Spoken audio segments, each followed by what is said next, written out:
অপবিশ্বাস তো 2008 সালেই বরবাদ হয়ে গেছে। এবারে ঈদটা অ্যাকচুয়ালি আমার দেশের বাইরে কেটেছে। সো আমি একটা বার্তাও দিয়েছিলাম আমার ফেসবুকে আমার বাচ্চাকে নিয়ে। আর ঈদের সিনেমা আসলে ওইভাবে দেখা হয়ে ওঠেনি, কারণ অপবিশ্বাস চিত্রনায়িকার পাশাপাশি একজন ব্যবসায়ীও, ব্যবসাতে একটু মনোযোগী হয়েছে। সো ভেরি সুন দেখে ফেলবো এক এক করে। এবার প্ল্যান আছে। বরবাদ দেখা হয়েছে কিনা? স্পেসিফিক না, যেহেতু চলচ্চিত্রের সব কিছু সিনেমাই আমার, আর ডেফিনেটলি বরবাদ হচ্ছে আমাদের ঘরের ছবি। সো এখনও কোনোটাই দেখা হয়নি, বাট দেখবো। তাণ্ডব কেমন হবে বলে মনে করছেন? সবকিছু ভেঙে চুরে তছনছ করে আমার মনে হয় আসলে ডে বাই ডে যা হচ্ছে, প্রিয়তমাদের ভালোবাসা শুরু করেছে, তুফান দিয়ে তুফানের মতো উড়িয়ে দিয়েছে, রাজকুমারদের সকলের মাঝে মন জয় করেছে। বরবাদ তো অলরেডি মেয়েরা বরবাদ হয়ে গেছে, আশা করি ছেলেরাও বরবাদ হয়ে গেছে।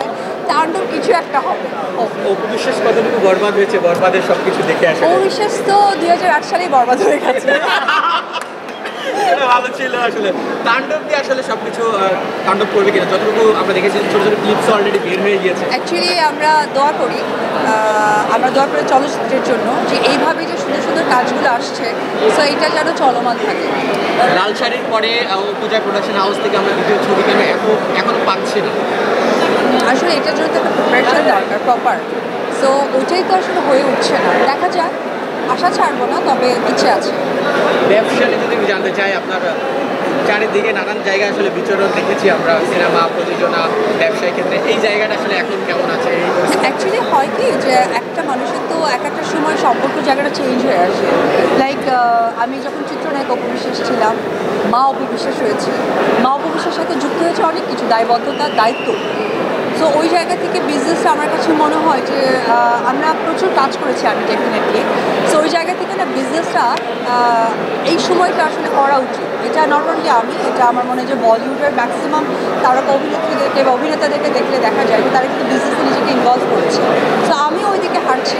আমার কাছে মনে হয় যে এটা আমাদের মেইন প্রফেশন, যে আমি অপবিশ্বাস বা আমি চিত্রনায়িকা বা আমার শোবিজ অঙ্গনের কাজ, পাশাপাশি বিজনেসটাও কিন্তু আমাদের একটা যুক্ত হওয়া উচিত যখন আমাদের দায়িত্ব জায়গাটা বেড়ে যায়। আপু, সর্বশেষ প্রশ্ন, শাকিব ভাইকে দেখেছি, শাকিবের জুটি হিসেবে সব থেকে বেশি ছবি আপনার সঙ্গে। এরপরে লাস্ট ফিউ ইয়ার্স আমরা দেখেছি প্রতিটা ছবিতেই আসলে নতুন জুটি হিসেবে।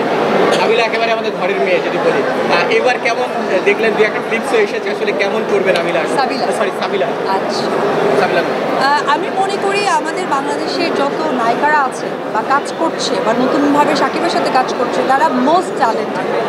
তো সাবিলা নূরের আমি অনেক কাজ দেখেছি, বিশেষ করে আমি ওর বেশ কিছু বিজ্ঞাপন দেখেছি। ও অনেক ট্যালেন্ট একটা মেয়ে। আমার মনে হয় সেই ট্যালেন্টটা আরও যুক্ত হয়েছে বাংলাদেশের সুপারস্টার না, আমি বলবো যে মেগাস্টার শাকিব খান। তো আমার মনে হয় যে সাবিলার জন্য এটা একটা অনেক বড় একটা ডেবিউ হতে যাচ্ছে চলচ্চিত্রের মধ্য দিয়ে। হোপফুলি ও অনেক ভালো করবে, অ্যান্ড আমার অনেক দোয়া। আপনার দৃষ্টিতে তাকে কেমন লাগছে? এক্সক্লুসিভ যদি একটু ধরতে ইচ্ছা আসলে আপনার দৃষ্টিতে সে কেমন? অ্যাকচুয়ালি আমার দৃষ্টি দিয়ে কথা না, সে ভালো কাজ করবে বিধায় শাকিব খানের সাথে তার ডেবিউ হচ্ছে। Thank you very much.